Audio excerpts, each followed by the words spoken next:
Circumstances have changed, according to the Prime Minister, Tony Abbott. As with all of these things, as with politics in general, there's always going to be winners and losers. There are a lot of winners out of this childcare package, but a few losers as well. And to go through the detail, joining me here in the studios, National Senator Matt Canavan and Labor MP Terri Butler. Thanks so much for joining us. Thanks, Matt Canavan, first to you. You've made some complaints about the package that we've seen. But first, can I ask you about the paid parental leave scheme? The Nationals were quite critical of the first iteration, that it was too generous, it didn't acknowledge stay-at-home mums. Now we've seen a couple of versions of this paid parental leave package. We've ended up with what was announced yesterday.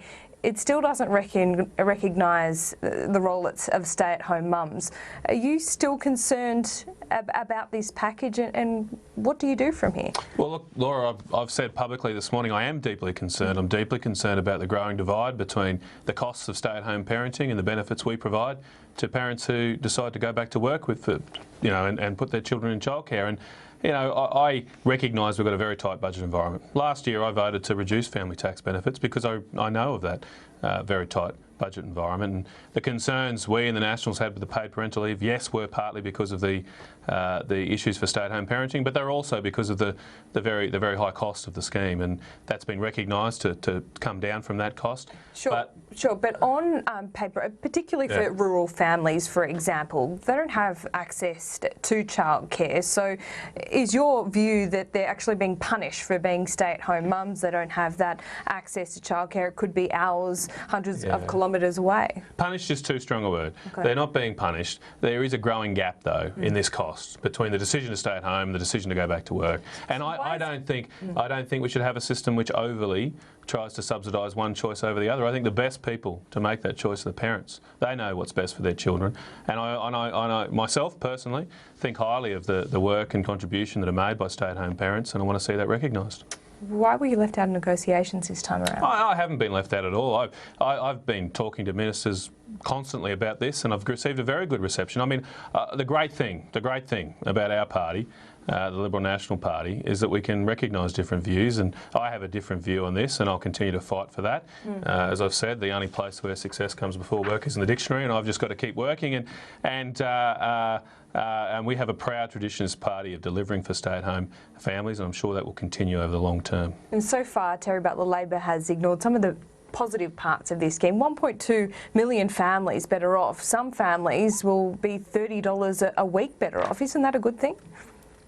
Well, I don't think we've ignored the positive aspects at all, actually. I mean, Jenny Macklin said it's a step in the right direction. I think it's a step in the right direction. I've been saying ever since I got elected that we need to do something about childcare. Some people have got access problems. They can't get the days they need. Others have got affordability problems. They can't afford what they need. And there's a broad question of how do you actually get the quality that people need in their early learning. There's also a question of how to pay for it, and it has to come out of the budget somewhere.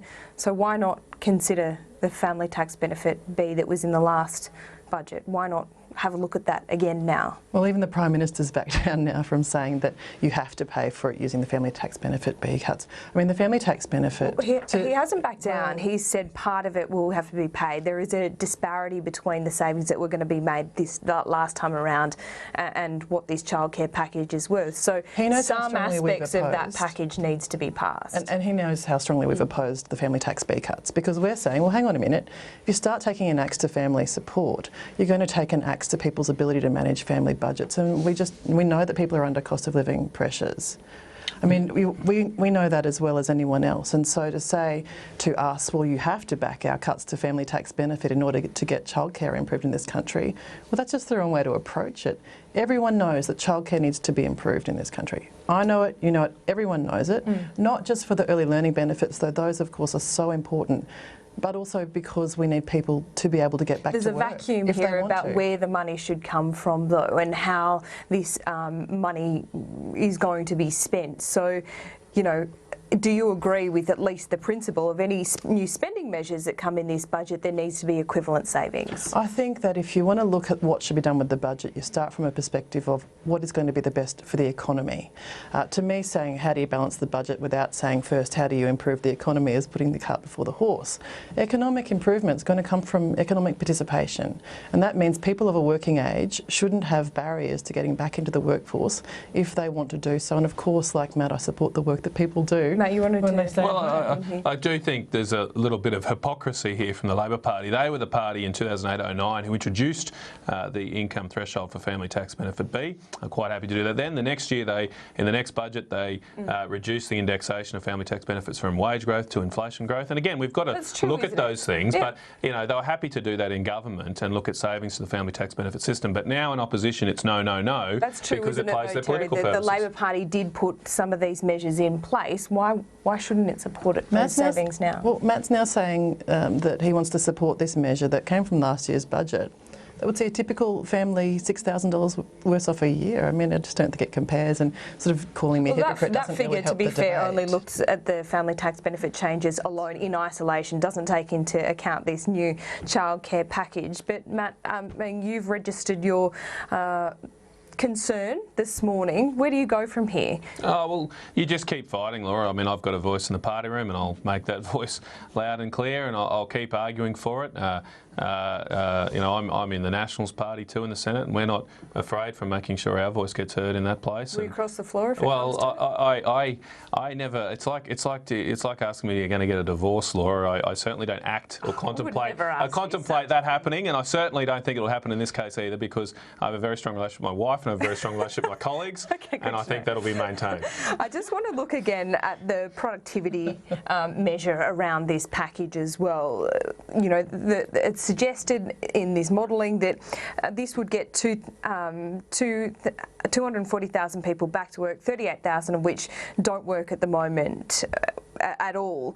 These are pretty flimsy numbers, aren't they, Matt? Like, how do you come to that figure, particularly when it's quite a soft jobs market at the moment? It's a 6.2% unemployment rate. So encouraging people back to work when the jobs might not be there, it's not taking into account individual circumstances in regional areas in states like Tasmania. Well, I'm an economist, so far be it from me to talk about rubbery numbers, but I do know that there's around 600,000 people in families who don't work. So they've got kids and neither parent is in the workforce working, and that's a disastrous outcome on so many levels, but particularly for future generations. Doesn't address the why. Yes, it will. Yes, it will. And we haven't seen the whole budget yet, Laura. And I'm very confident that tomorrow night, as well as the things that have been announced, we will have a strong support for job creation in this country. We have already seen last year 3 times the job growth last year than we saw in the last year of the Labor government, and I'm confident with the measures we adopt tomorrow night will only improve on that record.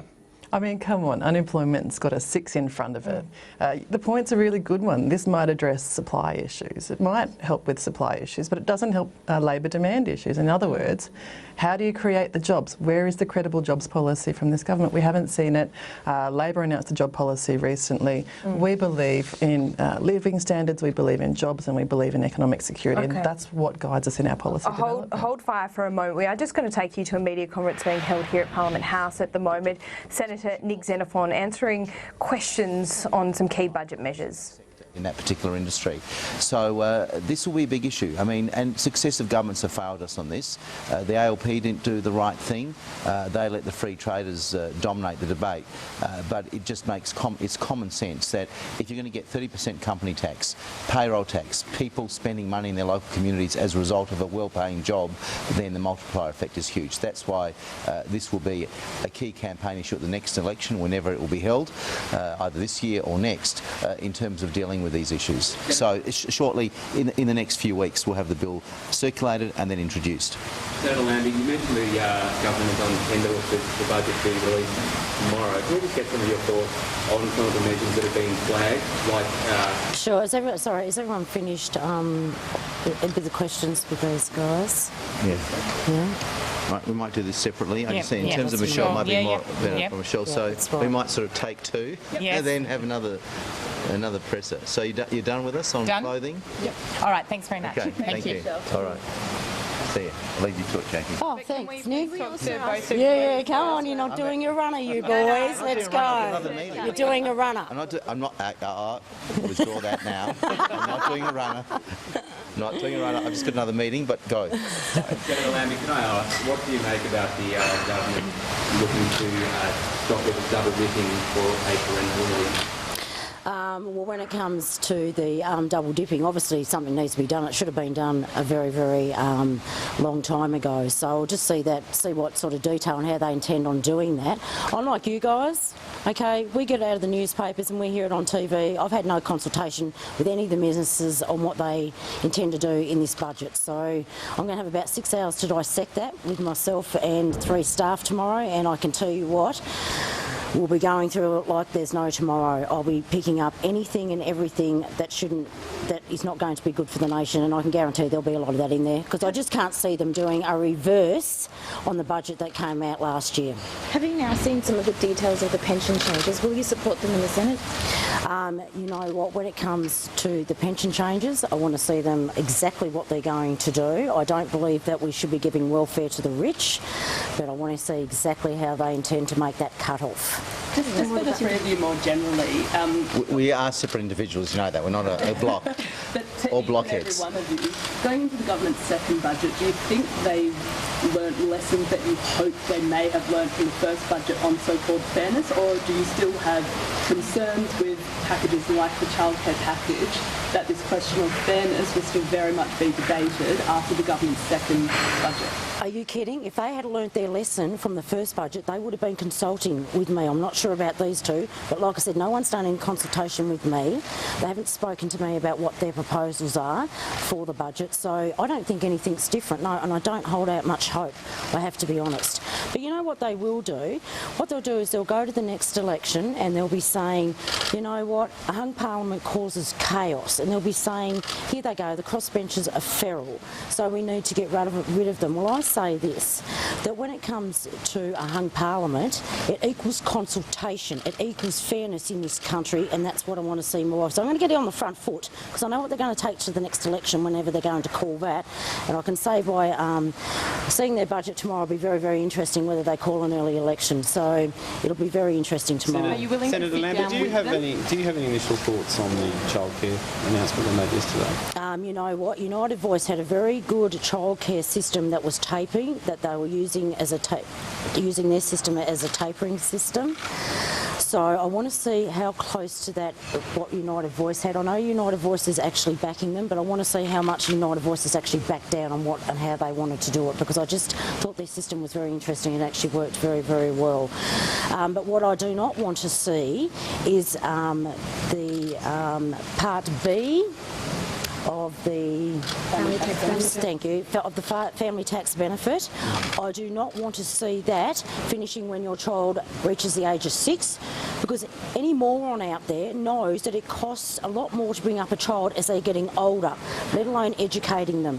So you know what, you're not taking out of one hand and giving to the other. Right? You're just not doing that. So if you want to have a talk on raising money, then come and talk to me about the financial transactions tax, which I've been quite clear about, Joe, that will raise over $1.4 billion at its lowest. You could raise $3 or $4 billion a year out of this financial transactions tax, Joe, and you don't want to take the time out to speak to me. Senator Madigan, your thoughts on the childcare package and the methods to pay for it? Look, I don't support any.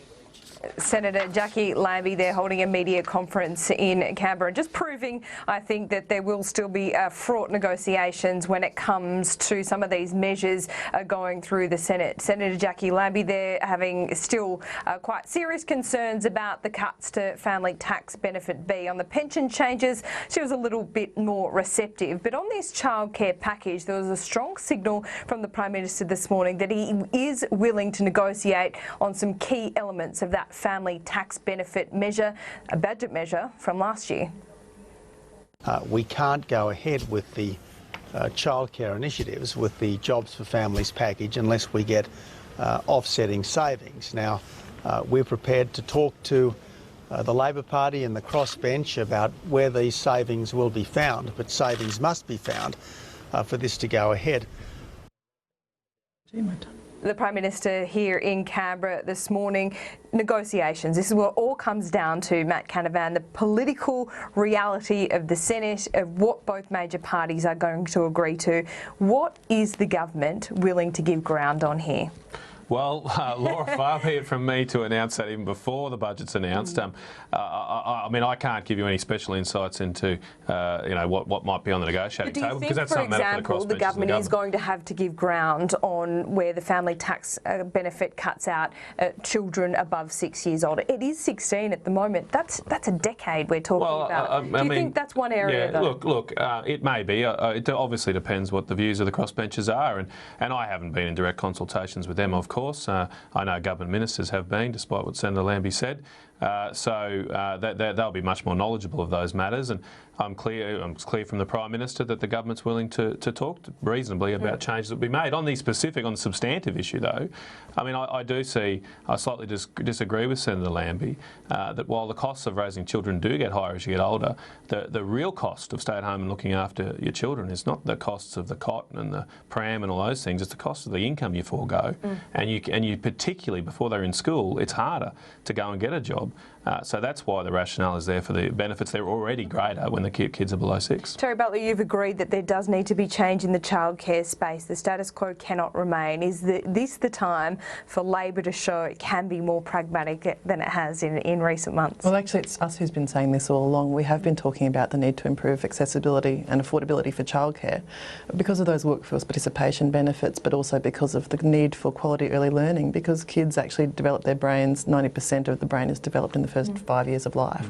It's a point we've made over and over again, both in relation to But you're willing to negotiate here with the government. You're not outright blanket saying, no, we won't support this reform with the cuts to the family tax benefit. We've said really clearly that we won't back the idea of watering down the family tax benefit, that people really need that family tax benefit. So you're not willing to give any ground there? We've said really clearly that we think, as a matter of fairness and as a matter of the best interests of the economy, the family tax benefit has to stay. But we think that the childcare changes are a step in the right direction. I think there's obviously a lot more discussion to come. The budget hasn't even been handed down yet. Of course, there's a lot of discussion of these things in advance. I want to see the detail too, like everyone else in this place. But we've been pretty clear about both of those things. And from my perspective, my electorate wants to see better access to childcare. Okay, so there's a quick break here on Lunchtime Agenda, then we'll be back with our panel. There's a few other things to discuss other than pensions and childcare. We'll also look at some announcements today, perhaps more cuts to the public service here in Canberra.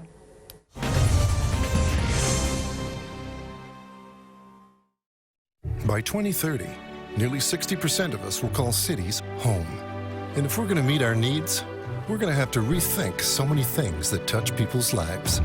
So, how do we get there? For us, the answer is social innovation that uses our advanced solutions along with IT to help create a social infrastructure for generations to come. Hitachi Social Innovation. It's our future. Hitachi, inspire the next.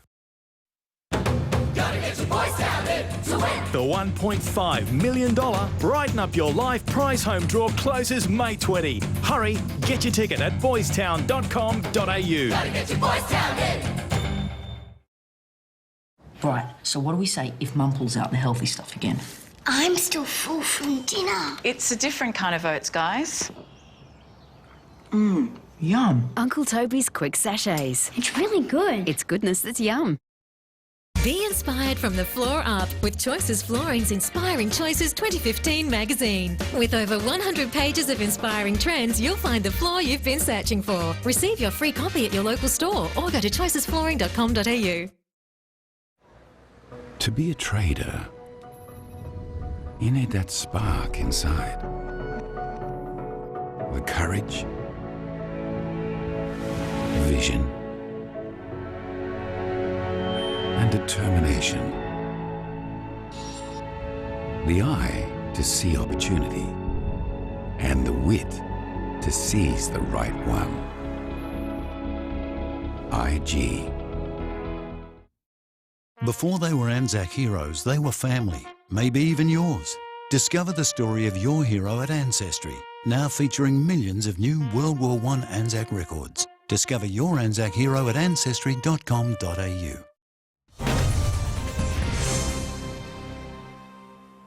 Welcome back to Lunchtime Agenda. We are going to take you to Senate question time today in about 5 minutes' time. But in the meantime, joining me here in the studio is Senator Nat Canavan from the Nats and also Labor MP Terri Butler. I want to talk to you now about another budget leak that we've seen today, and that is on the public service, apparently targeted for more savings. This could be an extra $450 million over 5 years, possibly more job losses. Is there much fat left to cut, Matt Canavan? Well, I think like any business or any family, when you go and look at your budget every year, there's always fat you can cut. There's always things you can do better and become more efficient. And in the previous Labor government, they every year had efficiency dividends in their budgets. Some of them were very high, of up to 2.5% a year, which was quite a dividend, quite a historically high dividend for the public service. So I don't think it's unusual. It should be a matter of course in every budget that we look to make sure the public service is spending your dollars, because everybody of your viewers today, it's their dollars we're spending here in Canberra. They must be spent appropriately, and if there's savings that can be made, we should do that. The unions are warning unprecedented protests on budget day tomorrow. Does the government have enough political capital to withstand such massive protests tomorrow? Oh, well, we'll wait and see. I'm shaking in my boots, Laura. I mean, you know, we've got to make the right decisions for this country, not just based on what is the right decision for public servants in Canberra. It must be the best decision for the country. It's your money. You work 2.5 days a week to pay for the federal government to run. The other days of the week you get to work for yourself. And if we're not going to be disciplined with spending, soon you're going to be working more than half the week for the government. That's fair enough, isn't it, Terri Butler? It's a Campbell-Newman move. He cut tens of thousands of jobs from the Queensland public sector, and look what happened. I mean, it's not just the jobs that you cut. People don't go to the cafe and buy the coffee. People don't go to the newsagent and buy the newspaper. Small businesses suffer when you have massive job losses. It's going to be something that's very harmful for the economy to lose thousands of jobs at once. And then the question is, what services suffer? I mean, it's not just about the individuals and the jobs and the consequences for the small businesses that they might patronise. It's also about, well, hang on, if I cut, for example, like the Coalition did last year, the Australian Securities and Investments Commission, who's keeping an eye on corporate Australia? If you cut the CSIRO, who's making sure that the innovation and the science that needs to happen is actually happening? If you cut the tax office, who's collecting the tax from the multinational corporations? So every single one of these decisions has consequences, and that should really be considered as well. And one of the other big budget measures, of course, which you would welcome, no one would dispute the farmers needing this $300 million in drought funding, Matt, but this will also come out of a bigger pool. We're hearing $1.7 billion. This will be spend associated with the Northern Australia White Paper, the Agriculture White Paper.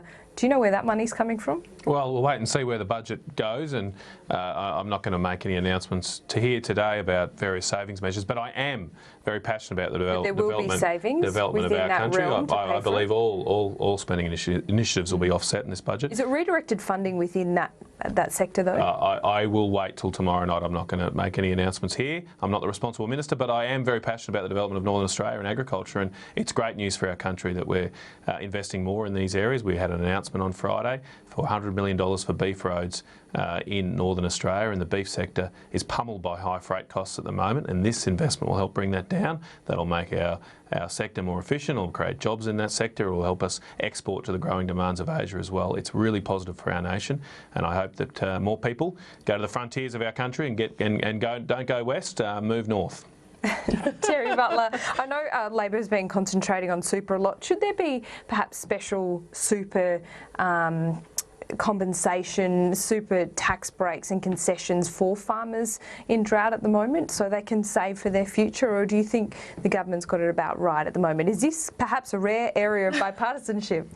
Well, actually, we were talking about Beef Week before we came on, and I was saying I'm such a fan of Australian beef, and why wouldn't you be? And there's so many great opportunities for Australian beef in Asia at the moment. They're only going to get better and better, of course. So I think if we were going to think about how to better support industry and how to better support farmers, I'd love to see more work being done in relation to how do you help farmers to grow export businesses and to participate in those opening markets, well, markets that are opening up for us, I guess. So I think that's probably a better place to be looking. How do you actually find ways to capitalise on those new arrangements? And I know that we've got some great meat here in Australia. I'm a big fan of it, and nothing like a bit of a steak sanger for lunch. So I hope that that we have a very nice bipartisan approach to building up agriculture. And one final question, is there any low-hanging fruit left? Do you expect that the Expenditure Review Committee has looked at perhaps clawing more money back from the states and wanting the states to stand on their own 2 feet?